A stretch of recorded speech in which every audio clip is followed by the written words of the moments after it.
Okay, hello everyone, and welcome to my channel.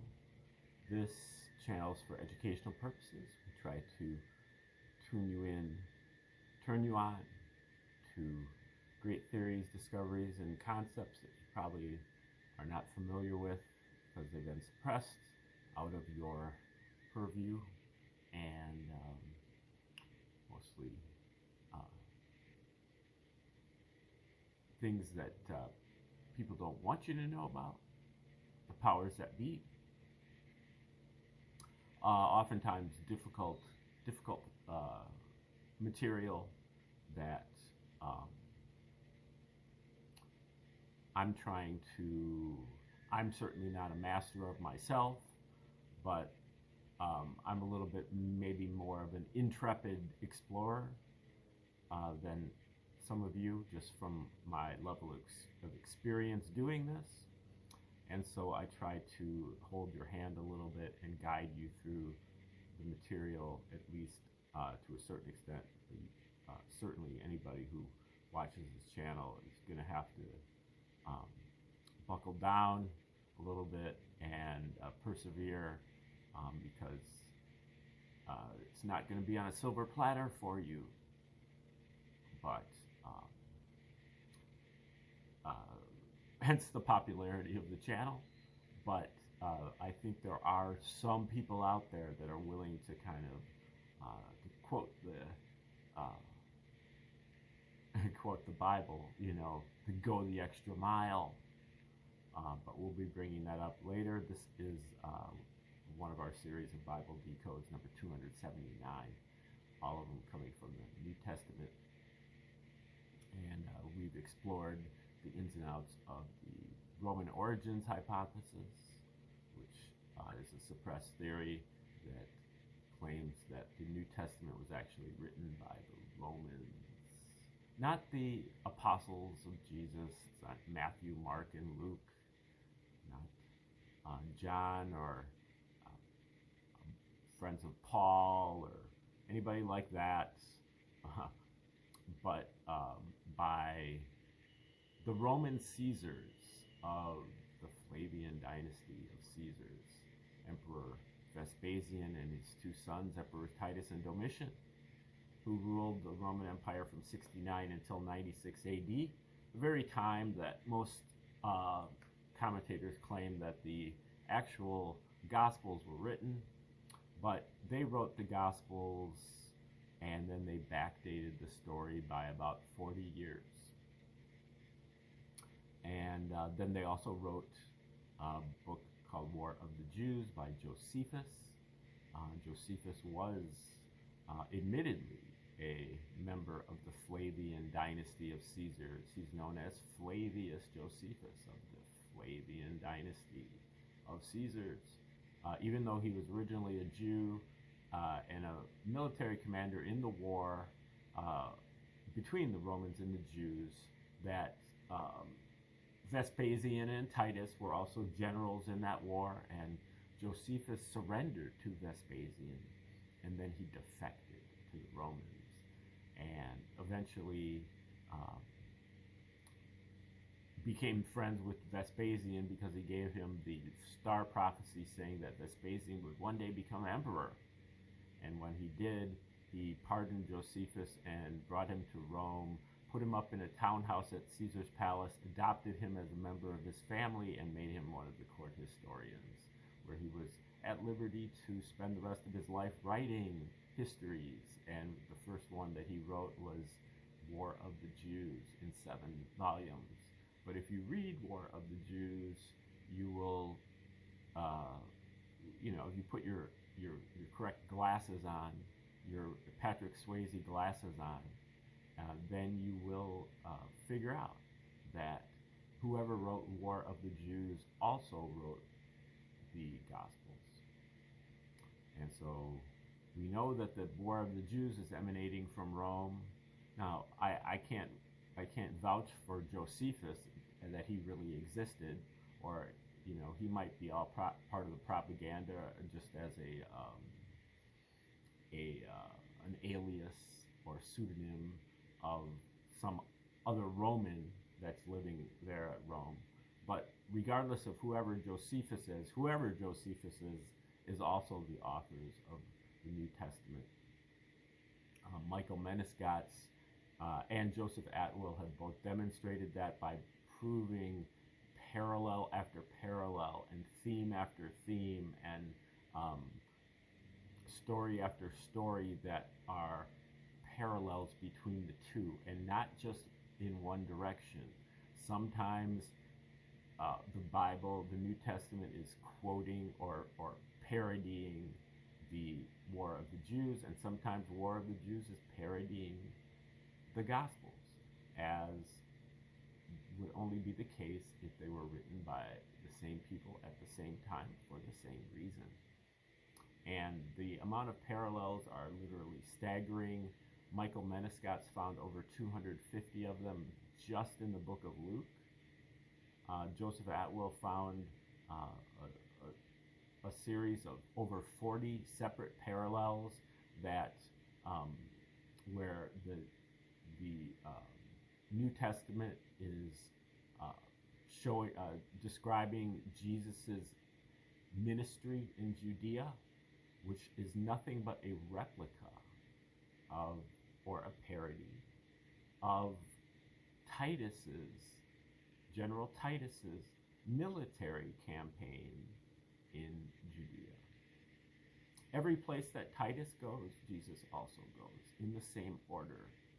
And they encounter parallel events at each location that are spaced by 40 years, sometimes to the hour. And we're talking about over 40 separate events that all fit that description. And then in the reverse direction, we can see that the life of Josephus, as described in his own book, War of the Jews, because Josephus was, or at least claims to have been, a military commander for the Jews. So he is one of the participants in the history as well. And that his life story is nothing but a parody of Jesus' life story, which includes being buried for 3 days and rising again, and a number of dozens of other parallels between Josephus and Jesus. Also, when Menescatz actually graphs his 250 parallels that he found in the book of Luke on a chart, using Book of Luke on the vertical axis and War of the Jews on the horizontal axis, filling in a dot at each location that there is a parallel. Those dots actually form 5 almost perfect letters in Latin. Latin, one of the new emerging language of the Roman Caesars. They spoke Greek, and they also spoke Latin and wrote in both languages. And just, if you're not aware, the Gospels are also written in Greek, not in Aramaic, which is what Jesus and his disciples would have been speaking in and would have been writing in had they known how to write, but in Greek. So these are all red flags that should have been jumping off the page for you already. Also, the Romans had a complete control of all censorship, publishing, and distribution within the Roman Empire. And so nothing was going to be written in the Roman Empire unless it was approved of by Caesar. And so we can fit in a whole lot of other writings into this Roman origins hypothesis. Not just the New Testament, not just Josephus, but really all the writings of the Church Fathers, so-called, and many other works, including all of the works that corroborate the existence of Jesus. Josephus is probably the earliest and best known of the works works that corroborate the existence of Jesus, that the gospel or that Christians cite for proof that Jesus really existed. But it's not proof because it's just all part of a Roman psychological operation, which is the purpose of their writing.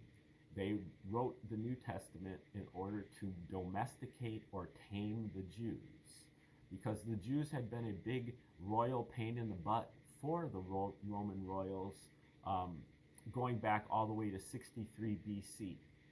And for over 100 years, it's been one uprising after a revolution, after a revolt, after an insurrection, after an assassination, after a riot.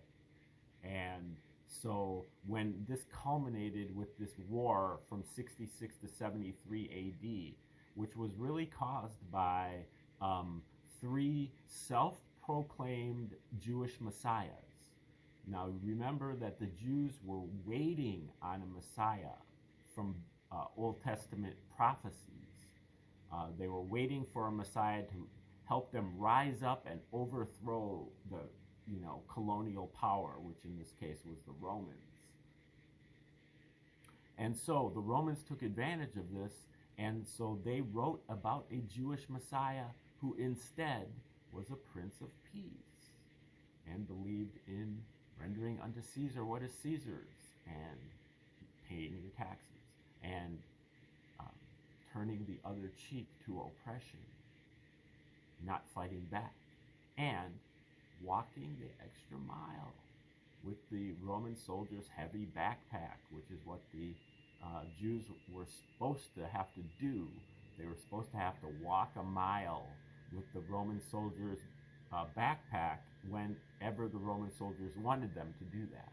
And Jesus is telling them not only should you walk your mile, not fight back, but walk the mile with the Roman soldiers' pack, but actually walk an extra mile. And then in the meantime, Jesus is overturning the tables of the Jewish money changers who are changing out the dirty Roman money with the graven images all over it for the kosher Jewish money, so that it can be used for buying small animals for the animal sacrifice at the temple, at the Jewish temple. And so he's castigating the Jewish merchants who are selling these animals for the Jewish traditions of sacrifice. And Jesus is recruiting Jews who he tells to abandon their families.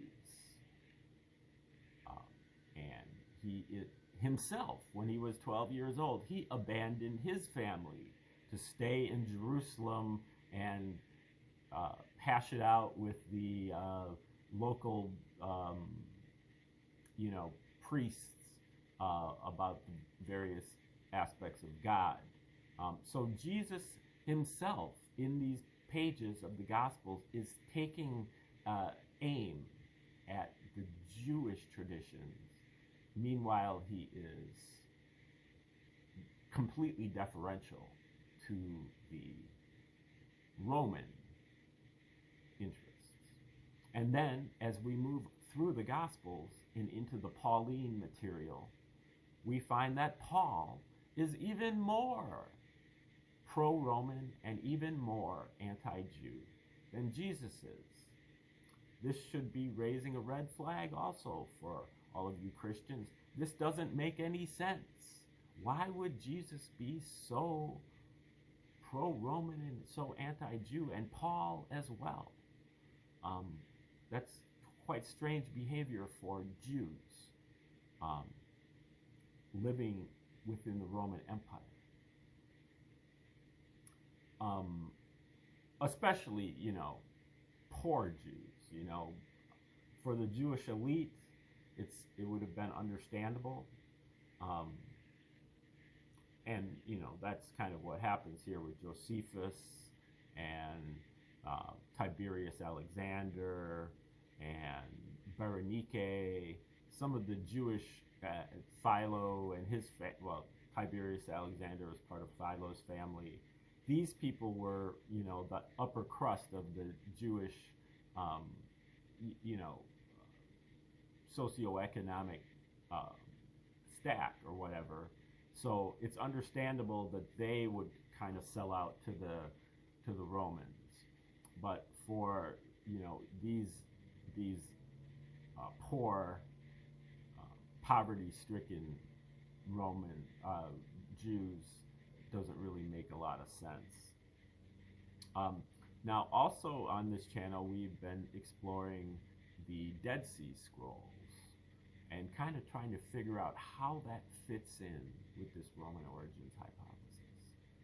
Well, the first thing is that given that Josephus and the New Testament are really not to be trusted because they are actually Roman propaganda, then that leaves a giant vacuum in the first century historiography, or really the history of what is actually going on here. And so the Dead Sea Scrolls do a lot to fill in those gaps. The Dead Sea Scrolls were discovered in the 1940s and 50s, but they are documents that are much, much older, going back to at least the first century AD, if not further. And they contain all of the ancient Hebrew writings. Every book of the Old Testament is represented but one, and in many cases, multiple copies of every New Testament, every Old Testament book. But there also is a great deal of sectarian material that is not part of the biblical canon, but is instead specific to the sect of these monks, these Jewish monks who lived there at Qumran, near Jerusalem, and that's where the scrolls were discovered, in a series of caves near Qumran. And so we've been, now the thing is that these scrolls were of just like almost infinite, value in terms of what they can tell us. They were given custody to these Dominican Catholic priests, and for whatever reason, they would not divulge the contents of these documents. They sat on them. They were supposed to translate them and disseminate them to other scholars, at the very least, if not just to all the general public. But instead, they just sat on them and didn't do anything. They would translate, they would trickle out a translation once every couple years of something very minor and relatively unimportant. And they kept all of the juicy stuff for themselves. And it took until the late 1980s, almost 40 years later, before these things saw the light of day. And by that time, we had new generations of scholars that didn't even recognize the importance of them. Meanwhile, a bunch of theologians and other historians went to their grave not ever having seen these things. Well, Robert Eisenman is one of the scholars who kind of forced these things to get released through legal action. And we're looking at one of his books that is called Maccabees, Zadokites, Christians, and Qumran. And now this is a difficult book, but it talks about a lot of the early Christian, like pre-Christianity Christians, the Jewish Christians who they were Jews, but they saw something important in the life of Jesus, but they still were kind of holding on to the Jewish traditions, circumcision,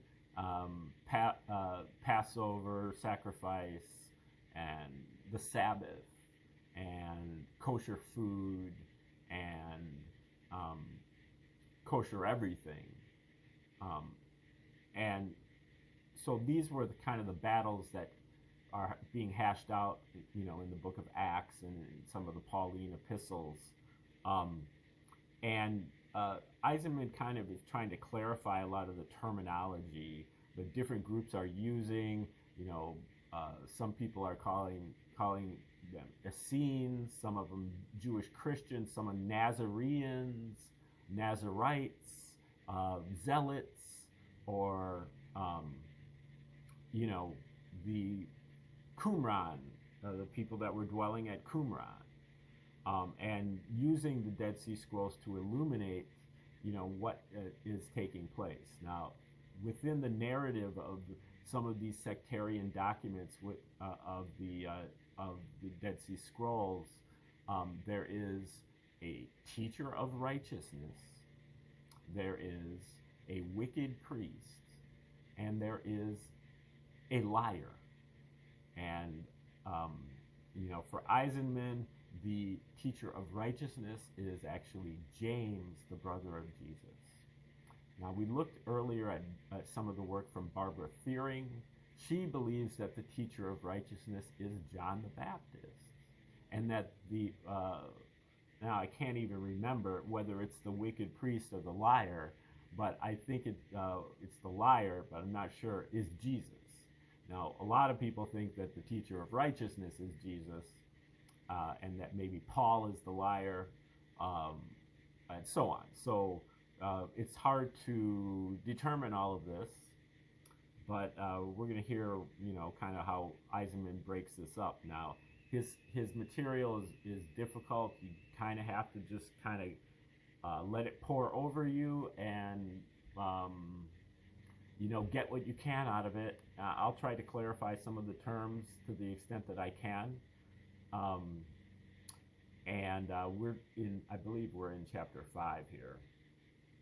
At this point, one is probably witnessing the break between the Hasidians supporting Judas. Now, he's talking about the Maccabees, which are a dynasty of Jews that basically won sovereignty for the Jews from the Greeks, called the Seleucids, in the 2nd century BC, and managed to maintain that independence for the Jews for about 100 years.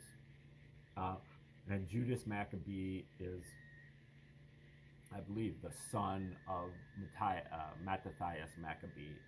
So it's this early Maccabees, probably late 2nd century BC, mid to late 2nd century BC. So one is probably witnessing the break between the Hasidians supporting Judas and holding his memory sacred, and the faction increasingly influencing the actions of Simon, another one of the Maccabees. And it's not any type of coincidence that all of the names of the old Maccabees are the same names of the Christian apostles. So Judas Maccabee, and holding his memory sacred, and the faction increasingly influencing the actions of Simon, by this time already beginning to be called Pharisees, in his machinations to gain endorsement for his priesthood from the several Syrian kings and pretenders. Judas is simply from the original and more pietistic wing of the Zadokite movement, and proves it by the manner of his life, imitated to a certain extent by John the Baptist and Jesus, and in the zealot manner of his death. He makes a pious end, as do John, Jesus, and James, among numerous others after him. So zealous for the law, in fact, is John, that he continually harangues the Herodian monarch Herod Antipas. This is John the Baptist. The Herodian monarch Herod Antipas over a minor point of law, which is, if you remember, that is about Herod marrying his brother's wife, or some point about whose Herod is marrying. Now, the Herods were very famous for marrying their cousins or their nieces, and so That is what John the Baptist ended up getting in trouble for in one of the Gospels. Incomprehensible to anyone but the specialist, until the latter is forced to put him to death. It is interesting to note that aside from the relatively late example of Rabbi Akiba, who is much later, like 10th century or something, Rabbi Akiba, who in any event is ridiculed by his rabbinic contemporaries, this is not the Pharisaic way, nor is it Josephus's or Paul's way, both of whom identify themselves as Pharisees and prefer the obsequious self-abasement before Romans and their Palestinian appointees of Rabbi Yohanan ben Zakkai to martyrdom. Now, Ben Zakkai was really the founder of the rabbinic school of Judaism at Gophna, and that was from a land grant he got from Vespasian, the Roman emperor. And so he's comparing these Pharisees. Now, the Pharisees basically became this rabbinic school. And he's saying, like, you know, these Pharisees are very much of sellouts. They calls it the obsequious self-abasement before the Romans. And their Palestinian appointees of Rabbi Yohanan ben Zakkai to martyrdom. So he's comparing the zealous martyrdom with the obsequious self-abasement. Nor was it the way of Simon Maccabee.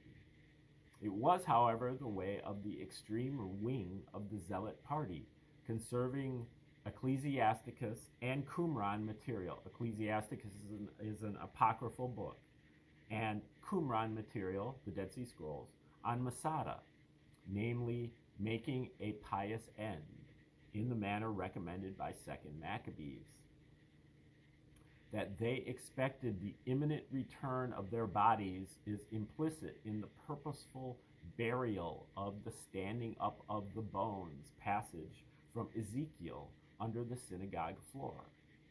Now, at Masada, this is referring to, I believe it's referring to this War of the Jews, 66 to 73 AD, where the final surrender occurred at Masada, which was a fortress in southern Judea, where Eleazar, one of the zealot Jew leaders, they all decided upon suicide rather than surrendering to the Romans.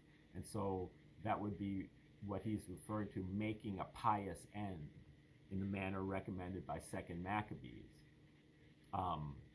That they expected imminent return of their bodies is implicit in the purposeful burial of the standing up of the bones passage from Ezekiel under the synagogue floor.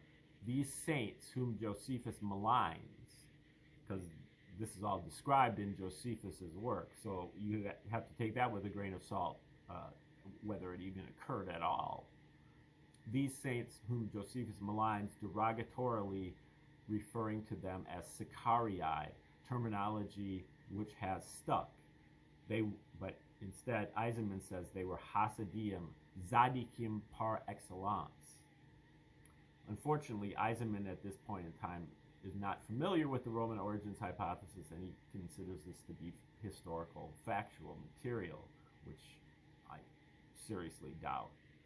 The behavior of Aristobulus' supporters on the Temple Mount during the siege of Jerusalem and its fall in 63 BC. And that makes it difficult to read Eisenman because he keeps popping back and forth dates, back and forth from 63 BC to 73 AD and then back. But anyway, the behavior of Aristobulus' supporters on the Temple Mount during the siege of Jerusalem and its fall in 63 BC is illustrative of the mentality of the whole Zadokite/Zealot movement. As we have noted, John Hyrcanus, another Maccabee,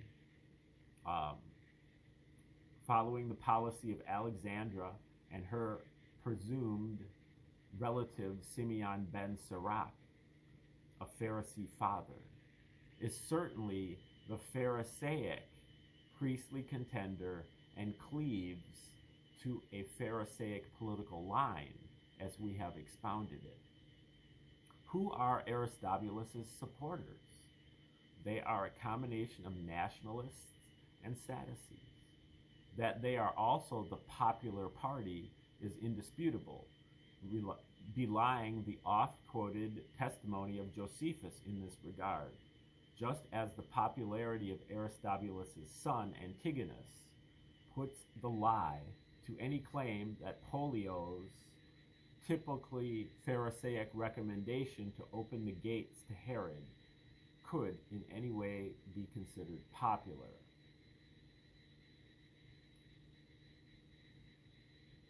I'm not quite sure what he's getting at there. But what kind of Sadducees? Their behavior refutes, as nothing else can, the idea that they could have anything in common with corrupt Sadducee priesthood introduced under Herod and the procurators. Yes. They are of a different stripe altogether, of which the Herodian Sadducees are barely a caricature.